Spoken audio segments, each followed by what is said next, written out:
کے سمندر میں وضو کرنے سے ملتا ہے، عقیدت کے سمندر میں وضو کرنے سے ملتا ہے، خدا ملتا ہے لیکن جستجو کرنے سے ملتا ہے۔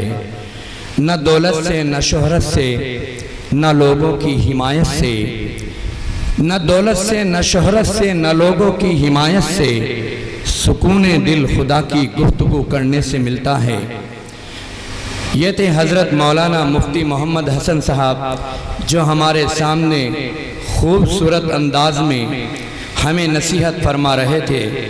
یقیناً ان کا موضوع تھا کہ آج کے وقت میں ایمان کو بچانا سب سے بڑی کامیابی ہے۔ چڑھانے پھول مزاروں پہ جا رہے ہیں لوگ، یہ آج کے عقیدے کی بات ہے کہ چڑھانے پھول مزاروں پہ جا رہے ہیں لوگ، اور اس جہالت کو عبادت بتا رہے ہیں لوگ۔ نماز پڑھنے مسجد تک نہیں جا پاتے اور دعائیں مانگنے کلیئر جا رہے ہیں لوگ۔ تو آج کے وقت میں ایمان کو بچانا سب سے بڑی کامیابی ہے۔ اب ہم چلتے ہیں اپنی آخری کڑی کی طرف۔ یہ پروگرام آخری مراحل میں ہے، انشاءاللہ العزیز تھوڑی ہی دیر میں دعا ہو جائے گی۔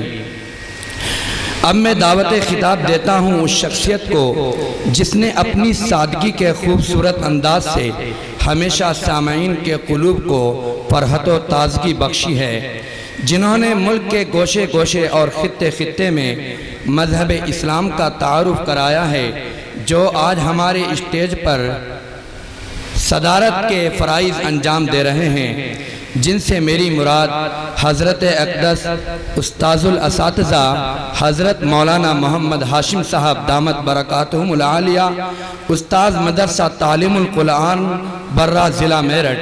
حضرت والا بیان کے بعد دعا فرمائیں گے، اس لیے حضرت والا سے مؤدبانہ گزارش ہے کہ حضرت والا کرسی صدارت پر تشریف لائیں، کرسی خطابت پر تشریف لائیں، اور اپنی مختصر نصیحت کے بعد دعاؤں سے یہ پروگرام اختتام پذیر فرمائیں۔ حضرت مولانا محمد ہاشم صاحب قاسم۔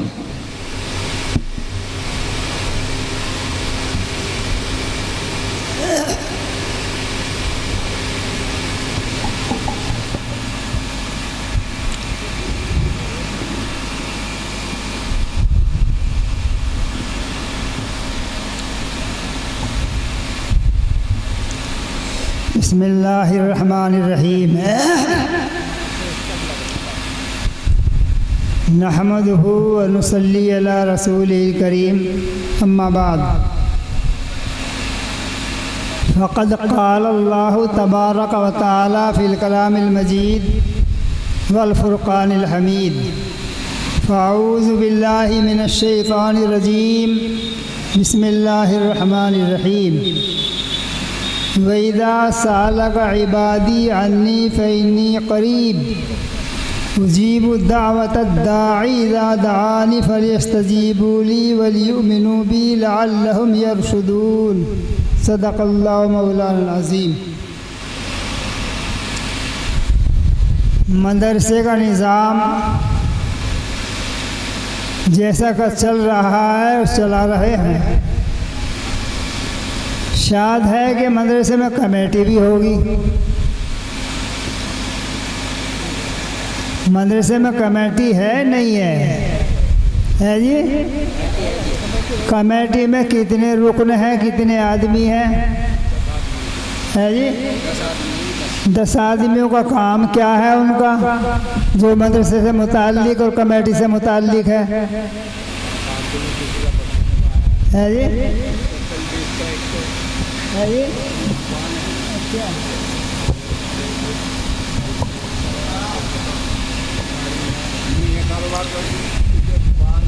وہ تو ان کے کام ہو گئے۔ جب یہاں کمیٹی مدرسے کی ہے تو اس مدرسے کی کمیٹی کے ذمہ مدرسے کے کون سے کام ہیں؟ وہ کمیٹی کس چیز کی ذمہ دار ہے مدرسے کے کام کی؟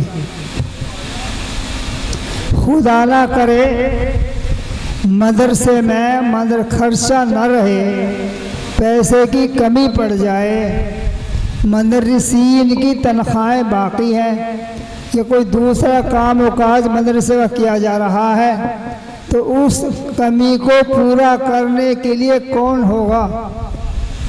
کمیٹی کے ذمہ ہوگا یا نہیں ہوگا؟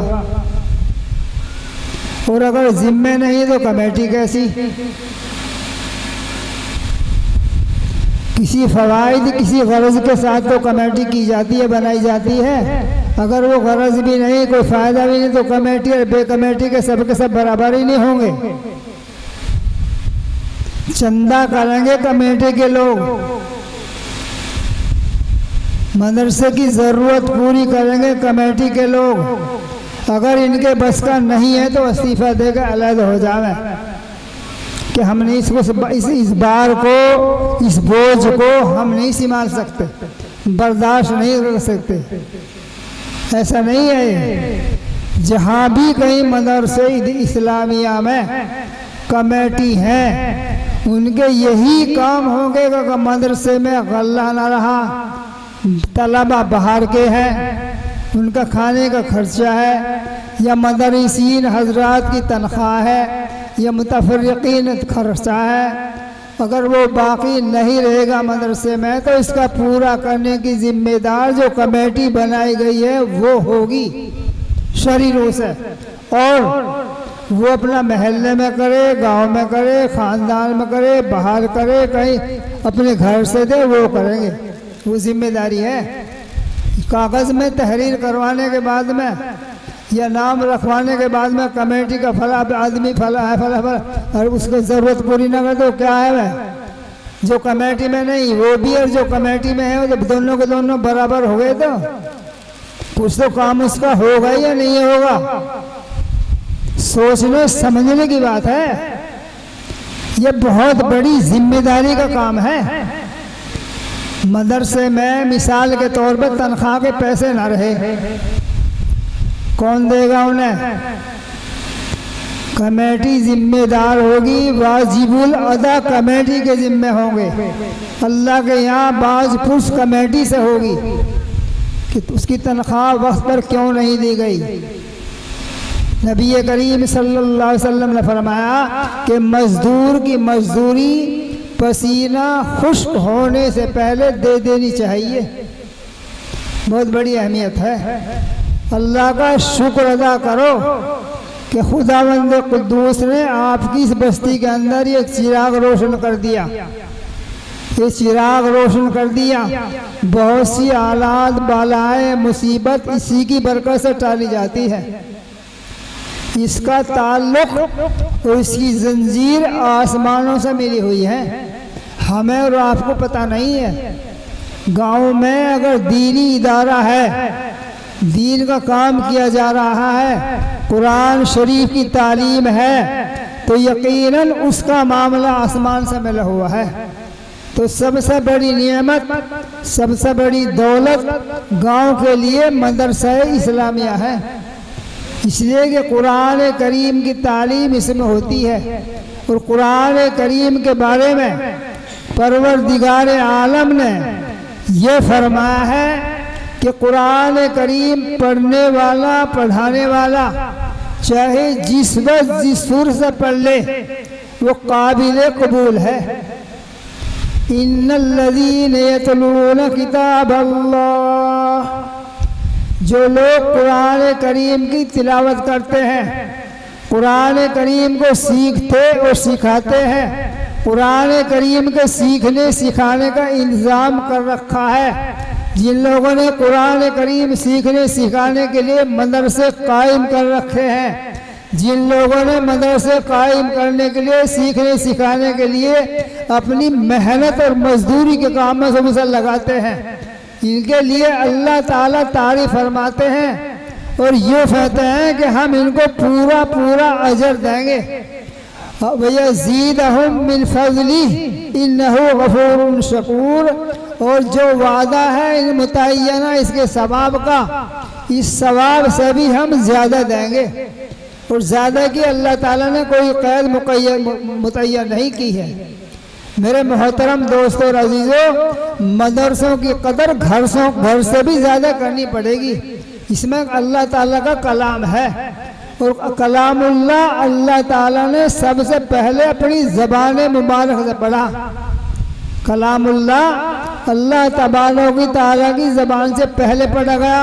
آپ یوں کہیں کہ اللہ تعالیٰ زبان کا محتاج نہیں ہے، یقیناً اللہ محتاج نہیں ہے، لیکن جیسی اللہ کی شایان شان ہے اسی شایان شان کے ساتھ میں قرآن شریف آپ نے پڑھا۔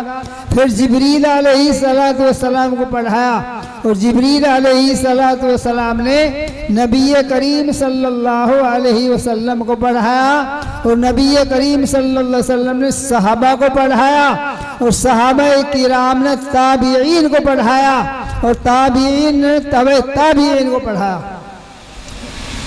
تواتر کے ساتھ اسی طرح سے قرآن شریف کی تعلیم ہوتی چلی آئی ہے، اس لیے کہ قرآن کریم کا وعدہ تو اس کی حفاظت کا اللہ تعالیٰ نے لے لیا ہے۔ اِنَّا نَحْنُ نَزَّلْنَا الذِّكْرَ وَإِنَّا لَهُ لَحَافِظُونَ، قرآن کریم ہم نے اتارا ہے اور ہم ہی اس کی حفاظت کریں گے۔ مولانا نے علم دین کے بارے میں، پڑھنے پڑھانے کے بارے میں، ائمہ کے بارے میں سب کچھ ہمیں کھول کھول کر تفصیل سے سمجھا دیا ہے۔ ہمارا اصل نظریہ، سارا جو مغز ہے، ساری تو کمائی اصل اسی پہ ہے۔ اگر یہ ہمارے پاس آباد ہے تو ہم بھی آباد ہیں، مدرسہ آباد نہیں ہے تو ہم بھی آباد نہ سمجھیے۔ آپ کو کھانے کو تو اللہ تعالیٰ غیروں کو بھی دیتا ہے، کھانے کی بات نہیں ہے، لیکن ترقی کی بات ہے اور اللہ کی رضا بات ہے تو یہیں سے نکلیں گے۔ قرآن شریف کی کا اہمیت، اگر ایک چھوٹا سا معصوم بچہ صرف بسم اللہ الرحمن الرحیم پڑھ لے تو حدیث پاک میں یہ آیا، اگر اس کا باپ جہنم میں جل رہا ہوگا، اس یتیم بچے کا باپ اگر جہنم میں جل رہا ہوگا تو اس بچے کے بسم اللہ پڑھنے کی برکت سے اللہ تعالیٰ اس کو جہنم سے بری فرما دیں گے اور جنت میں دیں گے۔ قرآن شریف کا مقام کوئی کم ہے، بہت بڑا مقام ہے، بہت بڑا مرتبہ ہے، بہت بڑا قرآن شریف کا رتبہ ہے۔ قرآن شریف جیسی چیز ہماری دولت کیا اور ہمارے پاس اس سے بڑھ کر کوئی بھی دولت نہیں، قرآن شریف سے بڑھ کر۔ اس لیے اگر ہمارے پاس اس کی حفاظت ہے، اس میں ہم لگے ہوئے ہیں، اس کی دیکھ بھال کرنے میں ہے تو انشاءاللہ ہم کامیاب اور بامراد رہیں گے۔ تو اس واسطے آپ سے اپیل ہماری، درخواست ہے، گزارش ہے، اس کی طرف پوری توجہ رکھو تاکہ کسی قسم کی اس میں کمی نہ آئے۔ تنخواہ کا بھی حساب اچھا رکھو تاکہ ان کی ضرورت پوری ہو جاوے، چونکہ یہ انسان ہے، فرشتے نہیں ہیں کہ کھانے کی ضرورت، نہ پینے کی ضرورت، نہ بیوی کی ضرورت، نہ بچوں کی ضرورت، نہ گھر کی ضرورت، نہ کپڑے کی ضرورت، نہ حرج ہے، نہ مرض، نہ بیماری ہے، نہ کچھ۔ تو یہ فرشتے نہیں ہیں، یہ انسان ہے، ان کی ساتھ میں وہی بھی چیز لگی گئی ہے جو سب کے ساتھ میں لگی ہوئی ہے۔ جو ضروریات ان کے ساتھ میں لگی ہوئی ہے وہ سب کے ساتھ میں لگی ہوئی ہے۔ نبی کریم صلی اللہ علیہ وسلم پر پریشانی آئی، غم آیا، مصیبت آئی، چچا کا انتقال ہوا، خدیجہ رضی اللہ تعالیٰ عنہ کا انتقال ہوا، ایک بچے کا، آپ کے صاحبزادے کا انتقال ہوا۔ اس سال کو عام الحزن شریعت میں کہا جاتا ہے، شریعت میں عام الحزن کہا جاتا ہے، یعنی غم کا سال نبی کریم صلی اللہ علیہ وسلم کو تھا۔ جب اس بچے کا، اس لختے جگر کا انتقال ہوا تو نبی کریم صلی اللہ علیہ وسلم کی آنکھوں میں آنسو آ رہے تھے غم کی وجہ سے۔ صحابہ نے فرمایا، اے اللہ کے نبی، آپ اللہ کے رسول ہیں، فرشتوں انبیاء علیہ السلام میں سب سے افضل ہیں، تمام انبیاء علیہ السلام کے اولین آخرین کے امام ہیں، سب کے سردار ہیں۔ کہ اللہ کے نبی کہ ہمیں بھی آپ کو تلقین صبر کی کرنی پڑے گی، کہ ہم بھی صبر کی تلقین کریں آپ کو؟ آپ نے فرمایا، اگر میں ایک طرف نبی ہوں تو دوسری طرف میں انسان بھی ہوں۔ اگر میں ایک طرف نبی ہوں، اللہ نے نبوت سے سرفراز رکھا ہے، تو دوسری طرف میں انسان بھی ہوں، جو چیزیں انسان کے ساتھ میں لگی ہوئی ہیں میری ساتھ بھی لگی ہوئی ہیں، غم بھی ہے، خوشی بھی ہے، سبھی کچھ نبی کریم صلی اللہ علیہ وسلم کو لگے ہوئے تھے۔ تو جب نبی کے ساتھ میں یہ ضرورت شامل حال ہے تو مدرسے کے سامنے نہ ہوگی۔ اسی واسطے آپ سے گزارش کی جاتی ہے اپنے اشتراک کو روشن رکھو، اس کی دیکھ بھال کرو، اس سے کامیابی ملے گی۔ دعا کر لو، پہلے دل کو تو صاف کر لو، پہلے ذرا پانی آ گیا،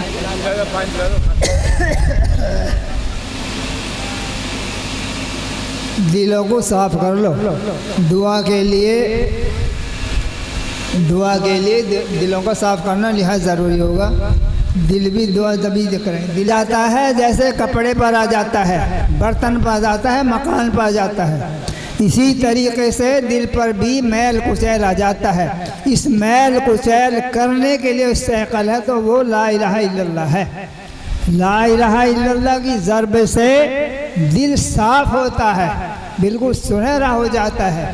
تو اس لیے میں آپ سے گزارش کروں گا کہ ضرب لگاؤ کلمے کی، دل صاف ہوگا، دل کا میل کچیل دل ہوگا، اللہ کی محبت آئے گی، اللہ کی رضا آئے گی، اللہ کی خوشنودی آئے گی، ایمان پر خاتمہ ہوگا، کلمہ نصیب ہوگا۔ تو بہت بڑے فوائد ہیں کلمہ لا الہ الا اللہ کا۔ دنیا بھر کا کافر کفر کرتا ہوا اگر ایک مرتبہ کلمہ پڑھ لے تو سارے کے سارے گناہ معاف ہو جاتے ہیں۔ تو اس لیے کلمہ پڑھو، لا الہ الا اللہ، ضرب لگاؤ زور سے، لا الہ الا اللہ، لا الہ الا اللہ، لا الہ الا اللہ، لا الہ الا اللہ، لا الہ الا اللہ۔ منہ کو دیکھ رہے سارے کے سارے پڑھ نہیں رہے، ارک ہو جاؤ سب سے، یہاں آ جاؤ، یہاں آ جاؤ، یہاں تھوڑی دیر کے لیے آ جاؤ، بس دعا کر رہے، ارک آ جاؤ، آ جاؤ، آ جاؤ، آ جاؤ، آگے غور سمجھا کر سب کا دائرہ ایک ہو جائے گا، تو آ جائیں گے سب کے سب ادھر ادھر۔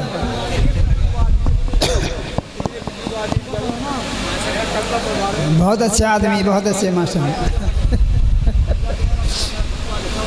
لا الہ الا اللہ، لا الہ الا اللہ، لا الہ الا اللہ، لا الہ الا اللہ۔ اس نے پیدا خلقت کی، خلقت پر پھر رحمت کی، اس نے پیدا خلقت کی، خلقت پر پھر رحمت کی، کن سے ظاہر قدرت کی، شان دکھا دی وحدت کی۔ لا الہ الا اللہ محمد رسول اللہ، لا الہ الا اللہ محمد رسول اللہ۔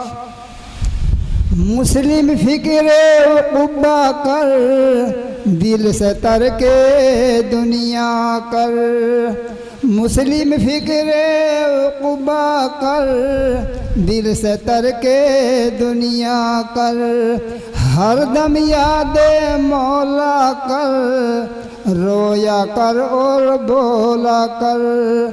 لا الہ الا اللہ محمد رسول اللہ، لا الہ الا اللہ محمد رسول اللہ۔ فقر فاقہ سہتا رو، صابر شاکر بیٹھا رو،